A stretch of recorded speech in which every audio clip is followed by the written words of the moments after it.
We start with this whole process in the Creating You Planner and in the book, Creating You Inc. We start by focusing on the beliefs that you have about yourself. It's hard to define and establish an inspired vision for ourselves when we have beliefs that limit or contain us. And the beliefs that you have about yourself overwhelmingly determine whether or not you'll be successful in achieving your vision.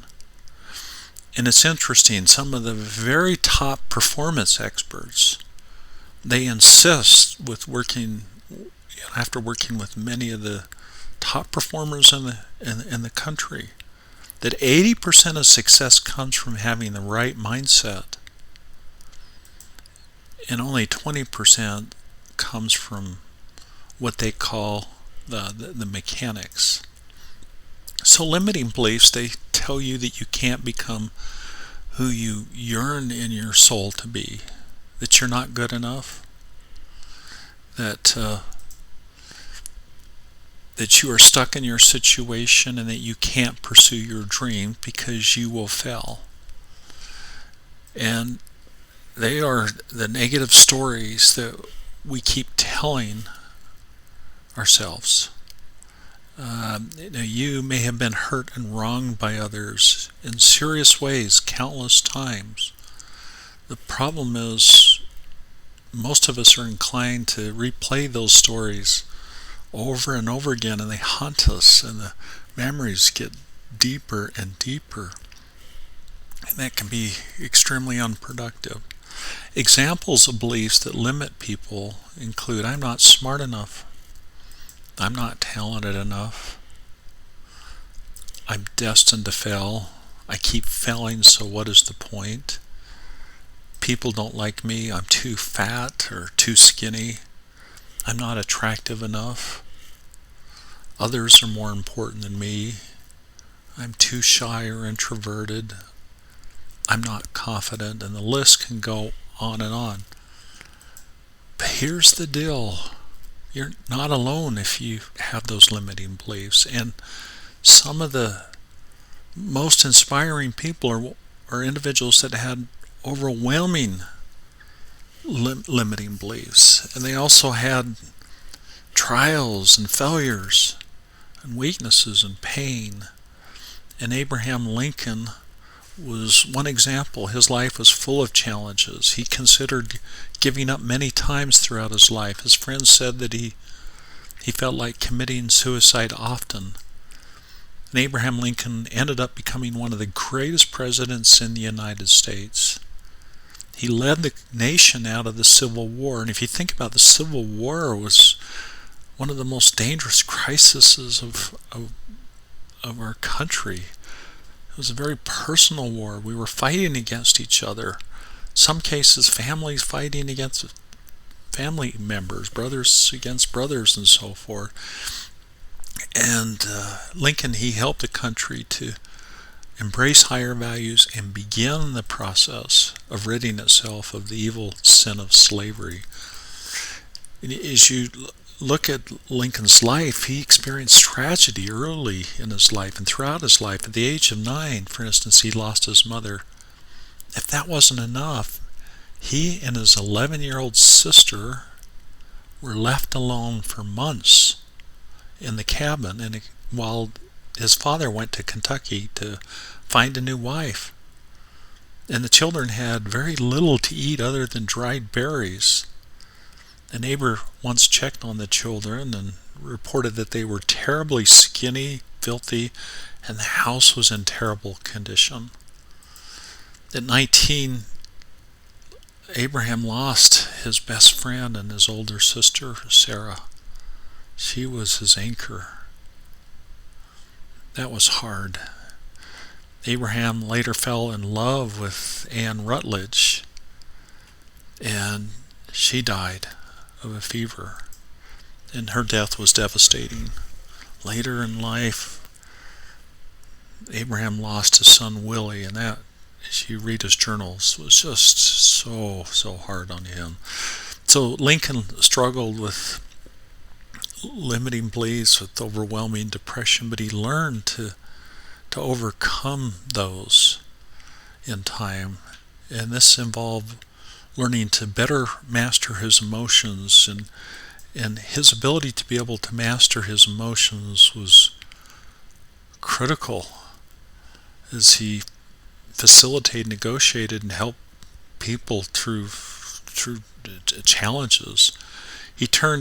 Abraham turned his past struggles and experiences into powerful strengths that literally ended up changing the United States of America and possibly other parts of the world. So how do you start this process of removing your limiting beliefs? Well, step 1 is to identify them. Step 2 is to see how they are hurting you. Step 3 is to question them. Seriously question them. Define empowering beliefs that are going to essentially replace that darkness that you have. And then this is what's the most important thing, is to nurture and build those empowering beliefs each day like you would a muscle. People that run to the gym and do one workout and assume that's going to help them to be successful are foolish. And so you want to nurture and build your beliefs each day just like you would a muscle.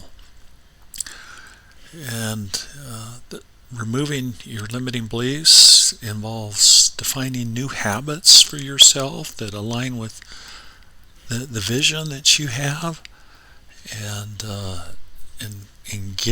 getting rid of the habits that you don't want. And in time, by continually focus, this is going to change your neural networks. It's going to change your DNA literally, and in time you will be stronger and stronger until you're very strong. So empowering beliefs, again, they move the darkness out of your life and they replace them with light. They build your confidence, enable you to succeed, and they tell you that regardless of your circumstances, you are capable of being who you yearn to be and making the contributions you desire to make. Now, examples of empowering beliefs: I believe in myself. I can be who I yearn to be. I believe my life has great meaning and purpose. I am full of compassion. I make a powerful difference. I'm emotionally strong and self-reliant.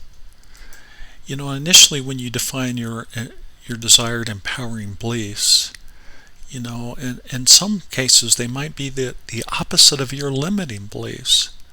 But we're couching this in positive terms. You're focusing on these items each and every day, and in time they take root and they become a reality. I am full of gratitude. So we're going to be helping you in this section of defining your limiting and empowering beliefs by asking key questions and having you respond to them. What beliefs do you have about yourself that limit or hold you back? How are these limiting beliefs hurting you? Seriously question these limiting beliefs. Ask yourself, what would your life look like if they were wrong? Define empowering beliefs and identify how you will learn to completely replace your limiting beliefs with your empowering ones. So the Creating You Planner tool, there's a number of things that you're going to be going through that will help to reinforce these positive empowering beliefs, everything from identifying your sweet spot, defining your vision, setting up your action plans, visualizing on a daily basis, writing in your journal, and focusing on using a system to keep track of the new habits that you want to develop, or the old ones that you want to get rid of. So I encourage you to go ahead and jump in.